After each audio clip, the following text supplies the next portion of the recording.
All right. How's everybody doing? Good. Well,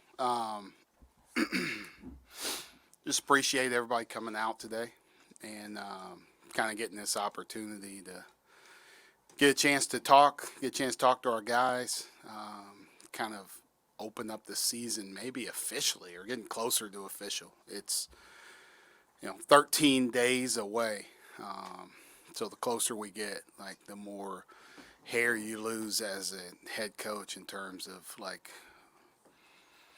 what haven't we covered? What do we still have to get in? Like, the more nervous you start to get. Like, even if you have everything in that you want to get in, you just still feel a little bit nervous. But, I'm excited about it. And, want to thank you guys again for coming and looking forward to working with everybody this year. Any questions that you have throughout the year, please send them to Chelsea.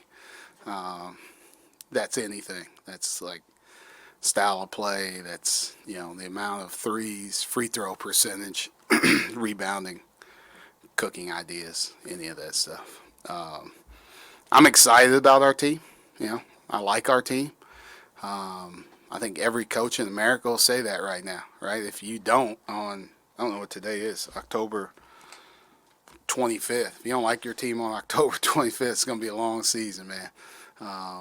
But I like our group, and not so much from just the strictly basketball piece. I like who they are as people. I like how we compete as a group. I like how we go after each other, and then it's over. Like when it's over, and they come back the next day and compete the same way. Um, I love how when practice is over, everybody stays and shoots. Everybody stays and works on their game and gets shots up. There's a culture of hard work, and that kind of starts from the top of from our older guys and is trickled down through our younger guys, and our younger guys are doing a great job pushing our older guys. So that part is fun to me. When you start to see, you know, everybody talks about culture, right? To me, culture is not words. Culture is actions, and we want to be a development program. We want to be a program that values hard work, and you're starting to see it. You're seeing the actions, not me saying it. It's people doing it, and that's how a culture is built and sustained. So I think that started really with John last year, like being who he was, being that leader for us, kind of setting that tone, and then the guys that were here kind of feeding off of that. So I think that was a great start for us in terms of if there was anything that you can build off of from last year, it was that. And now it's starting to get established who we are and how we're going to play and what we're going to do. So we got a great group of older guys. Like I'm excited about the guys that are returning that have been here. You're seeing differences in their games, more comfortable. Jalen Pickett, has been our best player from day one in practices, and that we look for that to continue. We need him to have a good year for us to be good, and I think he's primed to do that. Seth Lundy looks so much more comfortable in terms of who he is as a player, what we need him to be offensively and defensively. And as we were coming back this Sunday and I was watching film on the bus, like just a simple defensive play that he made, um, that he wasn't making plays like this last year, not at this time last year. His understanding as a defensive player of the total game, not just guarding my own guy and trying to shut him down. It's now being a really good team defender as well as being a lockdown defender individually. I think he's grown in leaps and bounds. I think he's grown as a player also offensively. Miles Dredd, Dalian Johnson, Caleb Dorsey, like the same exact way. They're so comfortable with what we're doing, how we want to play, and everything else. The guys that we brought in that are transfers have fit in seamlessly. That's the bonus of having fifth year or seventh year transfers. Is they understand college basketball. They understand what hard work looks like. They want to be a part of success, and they fit in seamlessly into our culture. And then, our young class, the 5 freshmen are like, they're pushing everybody. Um, you know, Being a freshman's hard. Like, you have 8 guys on the roster that have played in college basketball games, played in multiple college basketball games, that are in practice, playing really fast without thinking. And they're trying to play at the same speed, and it's hard as a freshman. You're still thinking about what you're supposed to do, so you get behind plays at times. So, like, we expect big things from them. I don't know when it's going to be. Right? It could be, and you got one of them play unbelievable on November 7th and be terrible November 10th. But somebody else is really good on the 10th who wasn't very good on the 7th. I think all of them have a chance to help us. I think all of them will have a chance to be impactful for us. But it might not be all 5 of them at the same time, and their kind of scale or gauge for when they're ready is all going to be upon them. So, we're looking forward to it. We have a tough opponent November 7th to start the season. Winthrop's a really good program, really good returning group of guys that, was one game from going to the NCAA tournament. So, we're anxious to get in here. We're anxious to get in the BJC. We're anxious to see, I hear about the buzz of people that are excited about basketball. Like, I won't see it on November 7th. I'm looking forward to that, to see, come out and see our guys, come out and see how hard we're going to play, and then come back after that. So, open for questions if anybody has any. Let's go John and then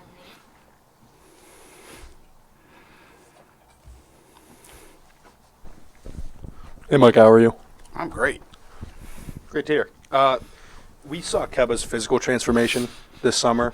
How has he brought that onto the court, and what did you see from him sort of in the first real action you could get Sunday? Yeah, he the surprising thing was that his physical transformation happened, like, some of it happened before he even got here. I think that's the beauty of recruiting guys that aren't fully developed, in high school, right? There's different ages, different stages of people. There was actually an article yesterday that talked about the birthdays of college and NBA stars that was out there, and, like, he's a prime example of that. Who we signed and who we watched on that signing day video is a completely different player in person right now. Like, the kid turned 18 first day of classes. Like, that's unprecedented. But he changed, and he works really hard on his game. He works really hard on his body. He works really hard in the classroom.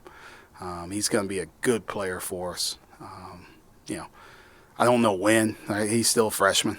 He's still going to have ups and downs as we go. But, I think, there's going to be times where it's going to look like he's a senior out there, and there's going to be times where he looks like he should still be in high school. But, playing against people, he needs reps. He needs reps. That's the biggest thing. I think all freshmen do. Right? That's the hardest part for me right now is we got a bunch of older guys that don't need reps, right? They got a lot of tread on the tires. But we got younger guys that do need it.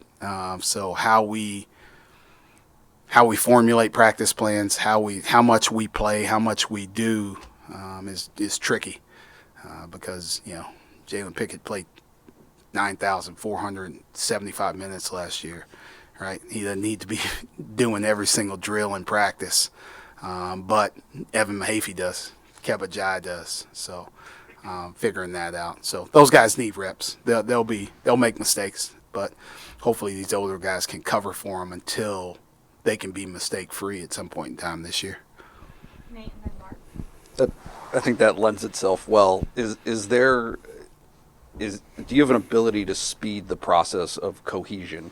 Are there things that you can do to maybe speed that up? And whether that's true or not, is there a point in the season where you'd like to benchmark for yourself, hey, that we'd like to be playing the way that we want to play? Yeah, I don't know if there's a particular time that we're looking for. I think we continue to get better as we go, try and grow from each experience. So or that's getting better from one practice to the next or one game to the next. Just trying to grow in those areas. I don't know how you speed it up, right? Like I said, they need as many reps as possible. Playing against other people is important. I went back and watched. I'm currently watching our first scrimmage last year. We scrimmaged George Mason about this time last year. And I was like, we were a terrible defensive team at that point in time, right? But we got better as the year went on. We were bad early in the year.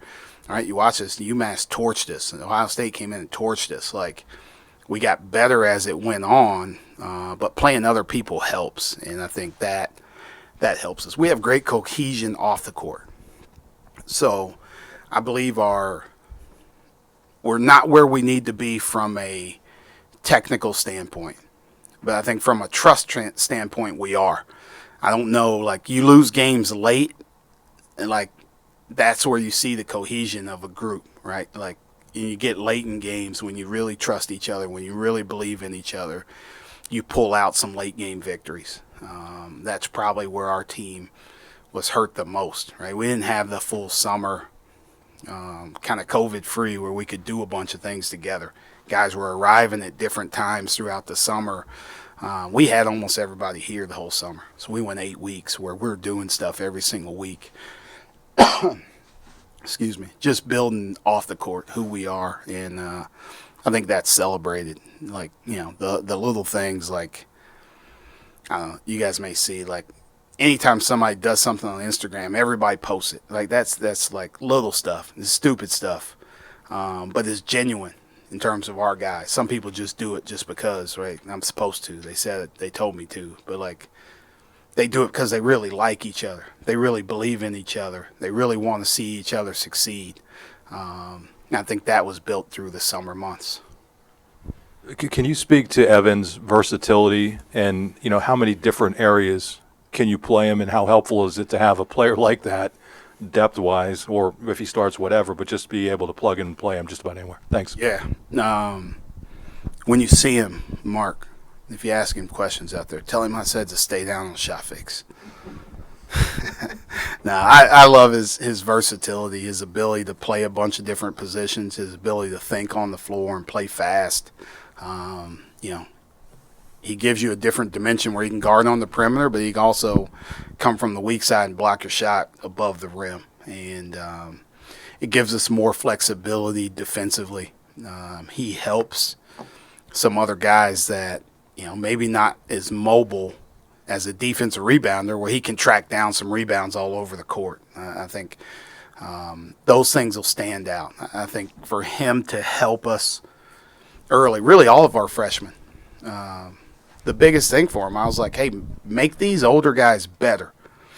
Whatever you do, how do you get on the floor? You make those guys better. So how can you make Jalen Pickett better? Like, how can you make Cam Winter better? How can you make Andrew Funk better? Like, that's what they're trying to do right now. I think Evan's versatility allows us to do that, allows us to play a lot of different ways, allows us to switch more and do things like that. So he's getting there. He's going to be impactful for us. And if he stays down on shot fakes, he's going to be really good.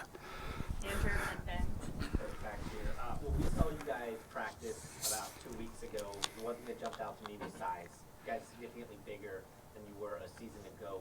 When you watch tape from last year, is that apparent to you how much bigger you are this year? And in what ways have you seen that size help you game plan and be more flexible this summer? Yeah, it's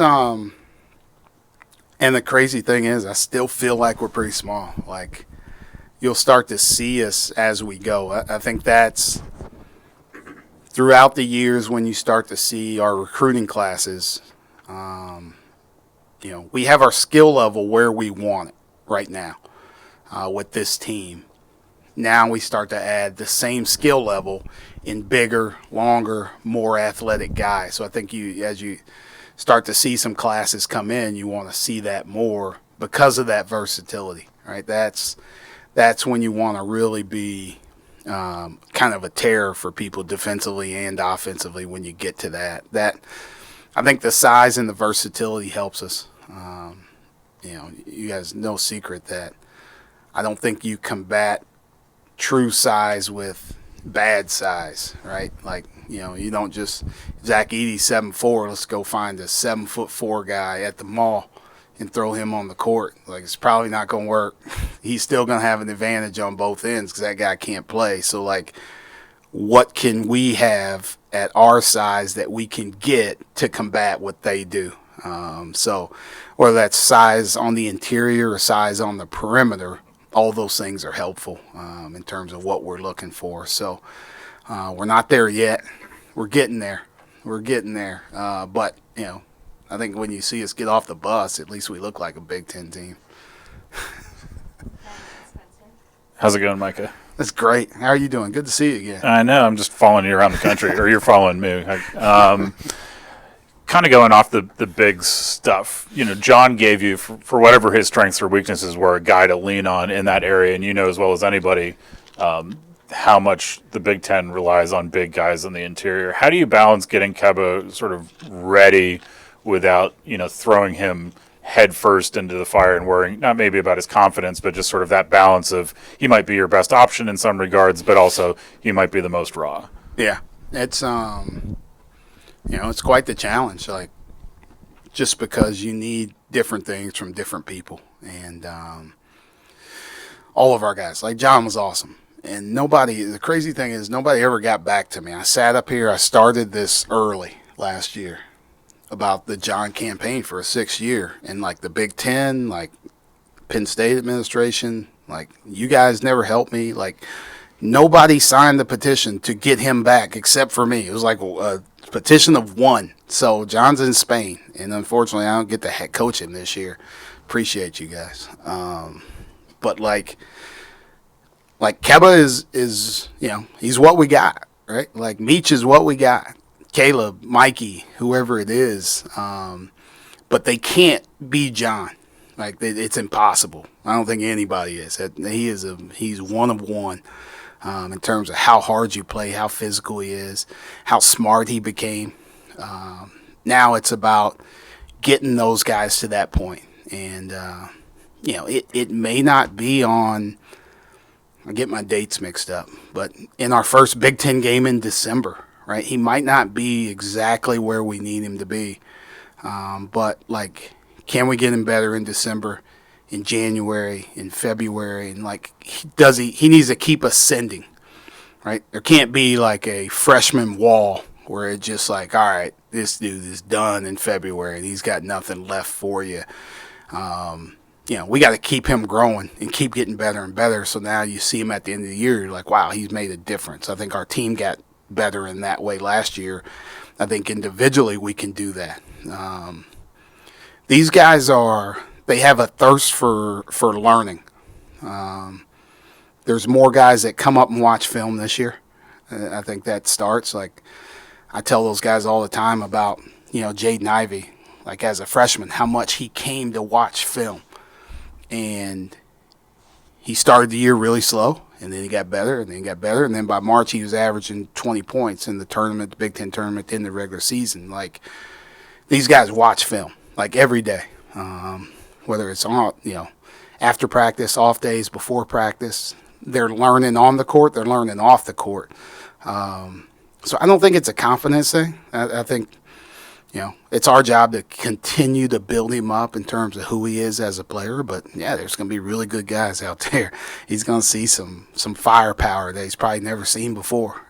He's going to see it in these scrimmages, and it's going to be great for him. But he also played against some guys, too, that were really good when he was at La Lumiere. So I'm not worried about that. His brother's 7 feet. Like, he plays at SMU. His dad's built like an oak tree. So playing in the driveway against them is probably taking some of his confidence too. So he's played against big guys. I think he'll be ready. But it's our job to have him fired up, ready to go, but be complementary to what we need on both ends. He doesn't have to be our leading scorer. He just has to fight for us. He just has to rebound for us and be really effective. Spencer and Hey, Micah. So how's it been developing the freshman class since you didn't really have one last year? And what's the biggest thing you've learned so far from developing the freshman class? They like I said, they got a thirst for knowledge. Like they all want to be good. They all want to be better. They learn a lot in practice. There's days, and they're different. And this, like I said, this might happen during the season. There's days where, like, Jameel Brown can be unbelievable. And then the next day, you're like, was Jameel here at practice today? Because Kanye's, like, really good. And then, like, Evan's really good. And then, like, Kebo will have days where he just looks like $1 million. It's like, holy smokes. Like, these guys have potential. But they have to put it together day after day after day, right? That's what these fifth-year guys do.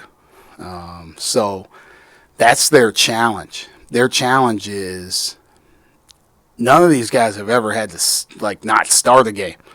None of these guys have ever probably sat more than they've played. That'll be a challenge for them. How do you respond when you haven't, when your opportunities are smaller than, maybe you want them to be, maybe you've ever had them become. But they work. Like, these dudes work like crazy. And they're always here. They're always working. They're always doing what they need to do. They're the foundation of what this program's going to be. And when you get a chance to see them, I want you to see them at their best. But they're going to have bad days. So, we all do. But they're going to be really good players for us. They all bring a different element. They all fit together. That's the main thing. Like, there's not four Meaches, right? And now Meach is looking around like, how am I ever going to get a chance to play? They all fit together in some way. So they all complement each other. They all make each other better. But they all make our older guys better as well. So there's games where we're going to use one over the other, and then the next game we could use the other one more than the first one. So it'll be a process throughout this whole year. Hey, Micah, how are you? I'm good. How are you? Doing well. Going to the veterans, Andrew Funk is someone who I think over the summer you talked about, someone coming in where he doesn't have to be the guy anymore. He's not going to be the focal point of opposing defenses. How have you kind of seen him go into that role? And when you have a player that is kind of going into a new role like that, do you see a change in them? How do you see them kind of change with that, I guess? Yeah, Andrew fit, like, from day one with his personality, with kind of like I talked about, the routine of hard work. Like, he's old, man. He's got a routine that he does every single day. Like, he comes in and gets his shots up on his own and does it. Like, it's consistent. And then when you get to the practice court, when you get in games, right, you see why. You see why he does it every single day. He doesn't need time to get his shot off.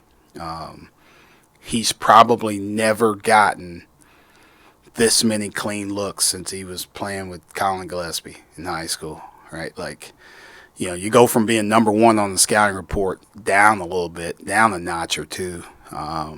It just frees you up. You don't have the best guy guarding you every single time. Now, he's going to have people guarding him, right, because everybody knows who can shoot. But he's got gravity, right? He pulls the defenses in different ways just because of his presence on the court. So it may not always be him scoring. It could just be people worried about where he is, which opens up driving lanes, which opens up post-ups, and everything else. But when he gets a clean look and it doesn't go down, I'm surprised. All right, there's days where I'm like, man, Funk didn't shoot it well today. Then you go back and look at the stat sheet. You're like, oh, he was 4 for 9. Like, yeah, he did. He did shoot it well. You're just surprised when he misses, just because of the time he puts in, how quick he can get it off. You think you're there and you're not. You're not there because he gets it off so quick. But he's also got a little bit of game to him as well, where, like, if you take his shot away, he's not, like, done. He's not, he's got some game to him where he can get by, he can get to the rim, he can score it in different ways. So it's good to have another guy that people have to focus on. People have to know where he is at all times. People got to find him, and it'll open up things for other people. Hi, Micah. How are you? I'm great. How are you doing? Pretty good, man. How would you describe some of the lessons that you learned from yourself and your coaching style and the team in Big Ten play, and how is that going to change or develop here in year 2? Yeah, I don't know about myself, right? Like, I'm like, I don't think I'll ever be a finished product, right? You have to learn, you have to continue to learn every single year. Right before I came down here, I was calling Coach Painter, asking about a double team question, like just something that we went through. So I'm trying to constantly evolve and continue to grow as a coach. Like, I know we need to be better earlier, right? Like, we played Michigan State the second game of the year of Big Ten, and they ran us through the gym. We play them to start the Big Ten this year. So, like, transition defense better be pretty good on that date, whatever it is, right? It needs to be good now. It needs to be good when we play Winthrop and whoever else. But, like, I know when that one comes up, like, we better be good in our transition. There's a feel for, I have a pretty good feel for what we need to do. How we've practiced, how we've worked on different things. We're doing more late game situations, right? Because that's where we needed to get better.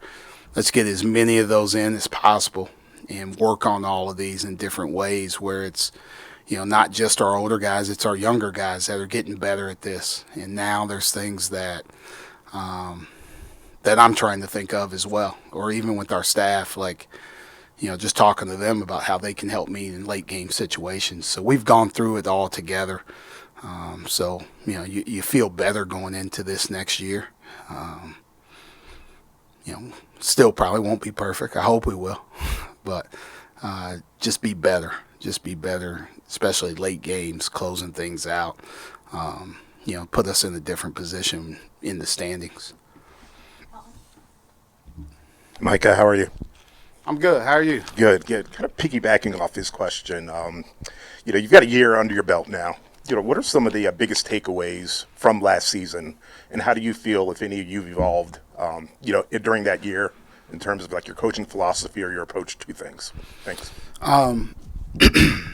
I think like the level of comfort in terms of what we want to do, the level of comfort with our whole staff, right? Having staff continuity is huge. You don't necessarily, even though we have 5 freshmen, 3 other new guys, got 8 new guys. Last year we had, I don't even know, same amount. We had 100 new guys and a whole new staff, right? So, like, I had to teach everything, right? So the practices are longer. You're standing up, you're talking, but you're like, we got to meet beforehand because I got to talk to our staff about how we're going to guard things, how we're going to do things. Like, now we don't have to as much, right? They understand what we're trying to do. They understand how to teach it. We do a lot more, try and do a lot more breakdown stuff where those guys are leading it, where I can take a step back and watch a little bit more and come in and correct when I need to. So that part's been really good, really helpful. Just frees me up to do some more things in terms of what we need to do, how we need to get better, looking at different things, like, offensively and defensively as we're going into the non-conference and then the conference part of it. So that's been the biggest difference is, you don't have to coach everything. Just having, like, we have a really good staff. It's guys that are really good recruiters, guys that are really good coaches, guys that are really good connectors of people. I think allowing them to shine more and do more just because they're not learning all the time. Now they're really comfortable in what they're doing, and I think that'll start to come out more with our whole program. Hey, Micah, how are you? I'm good. So you mentioned Jalen Pickett was, your best player since day one. I'm wondering, what has he done to develop his game? And, was there a moment in the offseason where you were like, okay, this guy's probably our best player? He's won pretty much every time. That's a huge factor in it. He shot the ball better.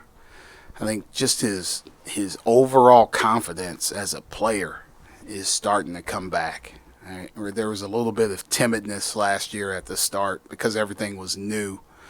And then as the season went on, you could see him getting better and better and more comfortable. Like the timidness part wasn't there at all this year when we started. And, he's kind of attacked in different ways, whether that, face up and driving, whether that be in the post, whether that be making threes. He's kind of doing it in a lot of different ways, still getting assists, still passing, still defending, and doing all those other things. I think our first day that we had a full team kind of workout together, I put him on the team with all the freshmen, and they completely dominated day one.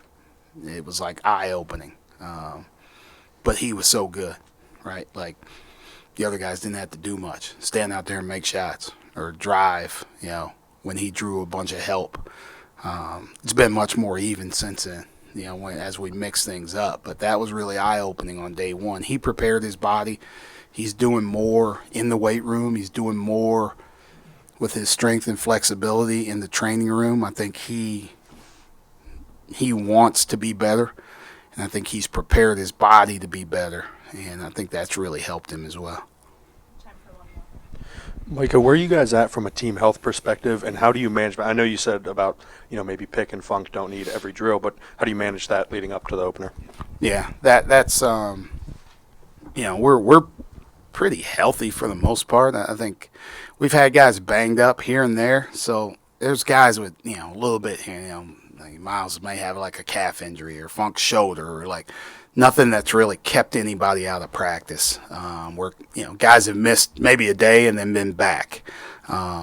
Demetrius Lilly's been the one. He's been out a little bit. He's been out a couple of weeks. He's kind of working into practice now, a little bit at a time. But then you have to, when you miss time like that, you have to make sure you're back physically. So he's easing back into things where we can't rush it. You just don't want anybody to get hurt as they're coming back from an injury, but nothing like major kind of stuff. So that's where we're at. You feel pretty, knock on wood, right? You read something every day about some team that some guys out for the season or some guys out till January. Like we've been really fortunate where we haven't, had anything like that, and that's important too, right? We're practicing shorter, right, because we need to just to save these guys, but we also don't have to teach as much as we did earlier in the season. So we're getting in, we're competing against each other, and then we're getting out and making sure guys stay healthy, and that's huge. Last year we went through a bunch where guys were out, and it's hard to practice. Right? It's hard to put two teams together and still be competitive against each other where, when you have everybody, you can split it up, and there are guys that you have two even teams of guys that are competing against each other, and you still get a really good practice segment while also getting guys a break when they need it too. So I don't know if this is wood, but we want to stay right where we're at. Thank you, guys.